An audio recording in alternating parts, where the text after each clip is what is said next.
নমস্তে, জয় শ্রীরাম, জয় শ্রীকৃষ্ণ। মিত্রগণ, বাংলায় একটা প্রবাদ আমরা শুনেছি, যে সেই প্রবাদটা হচ্ছে কি, কলার ব্যাপারী যদি জাহাজের খোঁজ নেয় তো জিনিসটা কতটা হাস্যকর বিষয় হয়ে দাঁড়ায় সেটা আমাদের প্রত্যেক বাঙালিরা জানি। কেননা এই প্রবাদ বাক্য বাঙালিরা সবাই জানে যে কলার ব্যাপারী জাহাজের খোঁজ নেয় তখন জিনিসটা কতটা হাস্যকর হয়। তো সেই অবস্থা হয়েছে এই দীনকৃষ্ণ ঠাকুরের চামচাগুলোর, দীনকৃষ্ণ ঠাকুরের চেলাদের। এই একজন চেলা রয়েছে, তার নাম হচ্ছে সুরজিৎ, যার ডাক নাম হচ্ছে ফটকে। তো সেই সুরজিৎ বাবু গীতার বৈজ্ঞানিক ভুল ধরছে। চিন্তা করুন, কত বড় সাহস! দেখুন, গীতার বৈজ্ঞানিক ভুল ধরছে। তো চলুন আমরা আগে দেখে নিয়েছি কি বলতে চাইছে।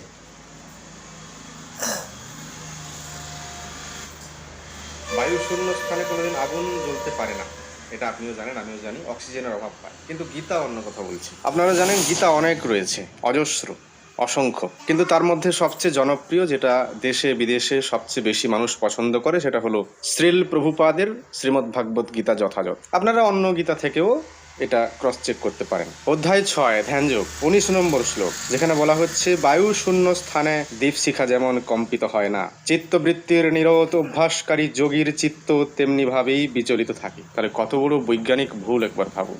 আপনি ক্রস চেক করতে পারেন, কোনো অসুবিধা নেই। আমি যেখান থেকে রেফারেন্স দিলাম তা হলো শ্রীমদ্ ভাগবত গীতা যথাযথ, সুলভ সংস্করণ, ভক্তি বেদান্ত বুক ট্রাস্ট, অনুবাদক শ্রীমদ্ ভক্তিচারু স্বামী।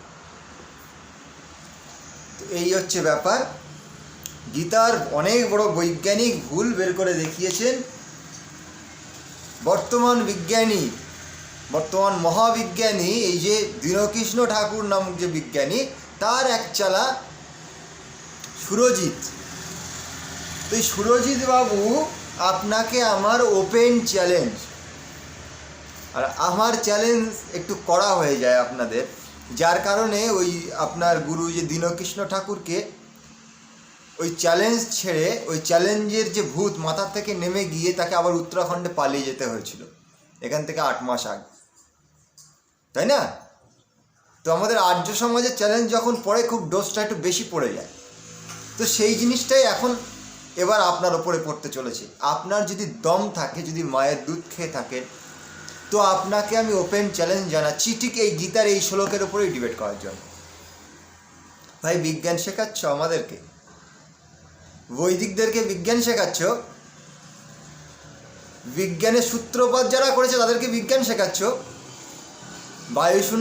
বায়ুশূন্য অবস্থা, ভাই বায়ু শব্দটা পেয়েছো কোথায় ভাই? বায়ু শব্দটা ভাই বেদের শব্দ। কেবল তাই নয়, বায়ুর সংজ্ঞা পেয়েছো কোথায়? বায়ু কাকে বলে, বায়ুর অবস্থা কি, বায়ু কত প্রকার, এসবের সংজ্ঞা পেয়েছো কোথায় ভাই? আজকের এই যে আধুনিক বিজ্ঞান, এই আধুনিক বিজ্ঞান বায়ুর সংজ্ঞাটা পেয়েছে কোথায়?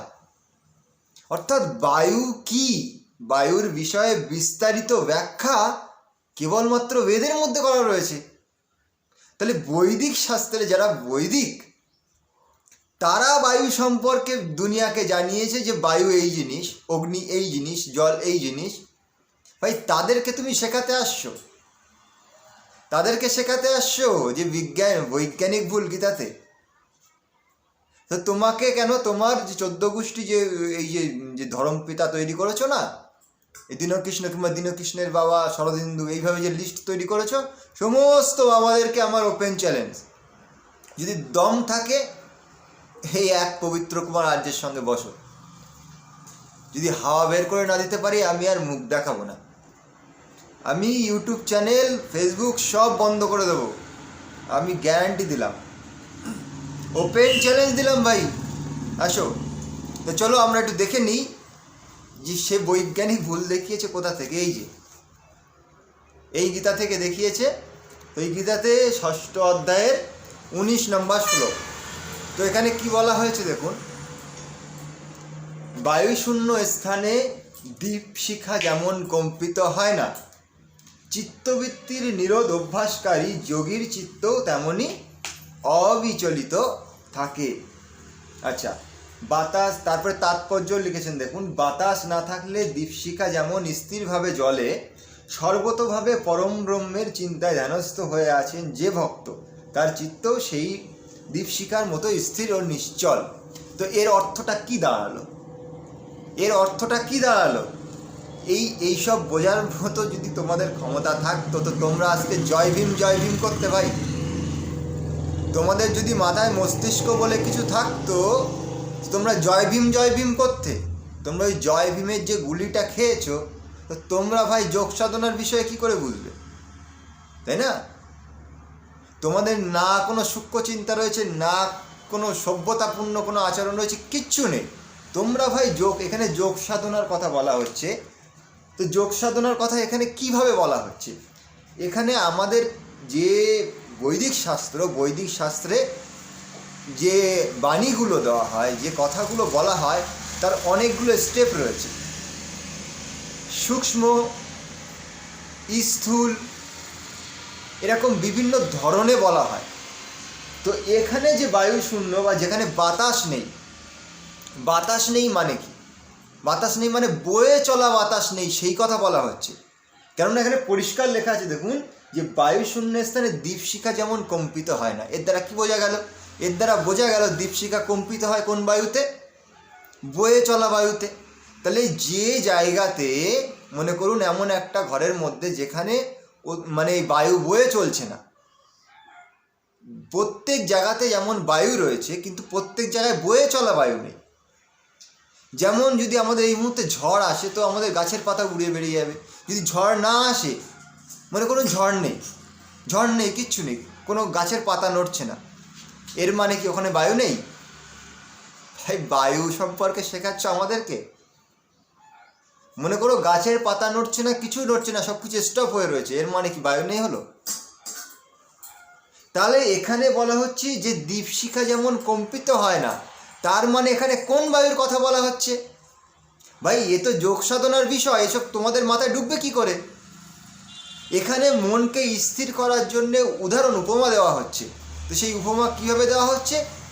যে বায়ু শিখা মানে বায়ু যখন চলতে থাকে, যেমন দীপশিখা যখন বায়ু চলে, তো দীপশিখা যদি অগ্নি জ্বালানো হয়, প্রদীপে যদি অগ্নি জ্বালানো হয়, তো সেই প্রদীপের শিখা বায়ুতে নড়তে থাকবে, এদিক ওদিক হতে থাকবে। তো যেখানে এই বয়ে চলা বায়ু চলছে না, সেখানে যখন আমরা দীপকে জ্বালাই, তখন সেই দীপ সোজাভাবে জ্বলতে থাকে, এক নিশানে একদম সোজাভাবে জ্বলতে থাকে। তো যখন আমাদের ধ্যানস্থ অবস্থায় হতে হবে, মনকে যখন আমাদের কন্ট্রোল করতে হবে, তো সেই মন যেন এদিকে ওদিকে না যায়। যেমন বায়ু যখন চলমান অবস্থায় থাকে, সেই অবস্থানে যদি প্রদীপকে জ্বালানো যায়, তখন দীপশিখা যেমন এদিক ওদিক বিচলিত হতে থাকে, তো সেই রকম যদি আমাদের মনের অবস্থা হয়, তো আমরা মনকে টেকাতে পারবো না ধ্যানে। তো এই জন্যে এখানে উপমা দেওয়া হচ্ছে। উপমা কাকে বলে ভাই? এসব তো তোমাদের মানে এখনও পর্যন্ত তোমাদের হয়তো 2-4 জন্ম পার হয়ে যাবে। এইসবগুলোর অর্থ বুঝতে তোমাদের 2-4 জন্ম পার হয়ে যাবে। কেন? কেননা ভীম পার্টির যে গুলি খেয়েছো, তার নেশা তো কাটছে না, তার নেশা কাটতে তোমাদের 2-4 জন্ম পার হয়ে যাবে। তো এইসবগুলো আগে শেখো, তোমার ওই দীনকৃষ্ণ বাবার কাছ থেকে শেখো যে উপমা কাকে বলে। হ্যাঁ, তো এইবার যেখানে চলমান বায়ু চলছে, সেখানে যে দীপশিখা নড়চড় করে বা বিচলিত হয়, সেই বায়ুর কথা এখানে বলা হচ্ছে। যে সেই বায়ু শিখা যদি এইভাবে অবিচলিত হয়, অর্থাৎ বিচলিত না হয়, তাহলে তুমি যোগ সাধনা করতে পারবে, এখানে সেই কথা বলা হচ্ছে। তাহলে এখানে কি দাঁড়ালো? এখানে সমস্ত কিছু থেকে কি দাঁড়ালো? চলুন আর একটা পুস্তক থেকে নিই আমরা।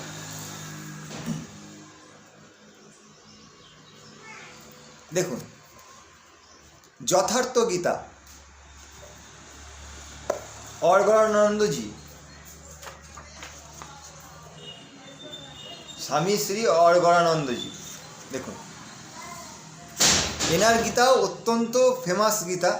তো ইনি ঠিক এখানে কি লিখলেন দেখুন। ইনি কিন্তু এই যে কথাটা আমি বললাম, সেই কথার ব্যাখ্যা দেব, কত সুন্দরভাবে বলে দিয়েছেন। যে প্রকার বায়ু শূন্য স্থানে অবস্থিত প্রদীপের দীপশিখা যেমন কম্পিত হয় না, শিখা ঊর্ধ্বমুখী হয়, তাতে কম্পন হয় না, সেই উপমা দেওয়া হয়েছে। পরমাত্মার ধ্যানে পবিত্র চিত্তজয়ী যোগীর সঙ্গে প্রদীপ তাহার উদাহরণ মাত্র। বর্তমান সময়ে প্রদীপের প্রচলন কমে গেছে। বায়ুতে বেগ না থাকলে, দেখুন ভাই শেখাতে আসছে আমাদেরকে, কোথাকার দীনকৃষ্ণ দুদিনের ফচকে আমাদেরকে শেখাতে আসছে বিজ্ঞান কাকে বলে। আচ্ছা, বায়ুতে বেগ না থাকলে ধূপকাঠির ধোঁয়া সোজা উপরের দিকে যায়। এটা যোগীর বিজিত চিত্তের একটা উদাহরণ মাত্র। এখন যদিও চিত্ত বিজয় করা হয়েছে, নিরোধ হয়ে গেল, কিন্তু এখনও চিত্ত তো বিদ্যমান। যখন এই নিরুদ্ধ চিত্তেরও বিলয় হয় তখন কি বিভূতি লাভ হয় দেখুন। তো এইবার আলোচনা হচ্ছে, মানে এখানে যে যোগ সাধনার কথা বলা হচ্ছে, যে আমরা মনকে কিভাবে স্থির করব, তার জন্য একটি উপমা দেওয়া হলো।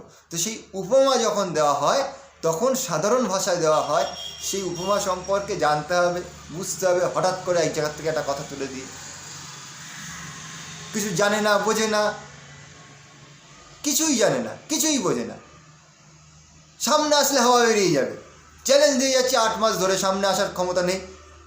ও তো চুনোপুটি, ওর বাপ দীনকৃষ্ণের আসার ক্ষমতা নেই, ওর কাকা শরদিন্দুর আসার ক্ষমতা নেই, ও চুনোপুটি লাফাচ্ছে। চুনোপুটি লাফিয়ে শর্ট ভিডিও করে বলছে গীতার বৈজ্ঞানিক ভুল আমি ধরে ফেলেছি, আমি বড় বৈজ্ঞানিক। আরে ভাই, ওখানে বয়ে চলা বায়ুর কথা বলা হয়েছে, যে বয়ে চলা বায়ু যখন চলে তখন দীপশিখা বিচলিত হতে থাকে। এই জন্যে আমাদের মনকে স্থির করতে হবে ওইরূপ, যেমন যেখানে বায়ু চলছে না, তো সেই অবস্থায় যখন আমাদের প্রদীপ জ্বালানো হয় তার শিখা যেমন একেবারে সোজা হয়ে জ্বলতে থাকে, আমাদের মনকে ঠিক ওইরূপ একভাবে তাকে দাঁড় করাতে হবে। এদিক ওদিকে চিন্তা বিচলিত হলে হবে না, তাহলে আমরা ঈশ্বরকে দেখতে পাবো, কিংবা বুঝতে পারবো, কিংবা উপলব্ধি করতে পারবো, কিংবা আমাদের নিজের অস্তিত্ব যে আত্মা, সেই আত্মার সঙ্গে আমাদের সাক্ষাৎ হবে। এইসব বিষয় ভাই তোমাদের বিষয় না, তোমরা এখনো বহু বছর পিছিয়ে।